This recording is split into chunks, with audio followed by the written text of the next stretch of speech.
संघर्ष संपवण्यासाठी इराणकडून अमेरिकेला अटी. इराणचं झालेलं सर्व नुकसान अमेरिकेनं द्यावं. पर्शियन आखातातून माघार घ्यावी. अमेरिकेकडून भविष्याची 100% हमी मिळावी. मेजर जनरल मोहसेन रेसाई यांची माध्यमांशी बोलताना माहिती. इराणचे नवे सुप्रीम लीडर मुस्तफा खामेनी अमेरिकेकडून दहशतवादी घोषित.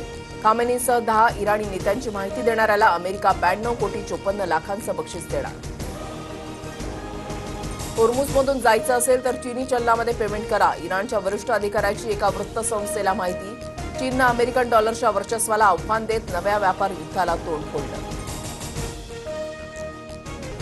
जोपर्यंत आवश्यक असेल तोपर्यंत युद्ध चालू राहणार. इराण पूर्णपणे उद्ध्वस्त झालाय. संपूर्ण व्यवस्था कोसळलीय. हल्ला करण्यासारखं काही उरलं नाही. ट्रम्प यांचा दावा. पाकिस्तानात सरकारी कर्मचाऱ्यांच्या पगारामध्ये 5 ते 30% कपात. शहबाज सरकारचा निर्णय. इंधन संकटाचा सामना करण्यासाठी पाक सरकारकडून पगारामध्ये कपात.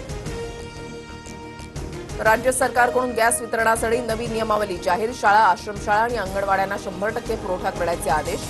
दररोजचा पुरवठा अहवाल सादर करणं बंधनकारक.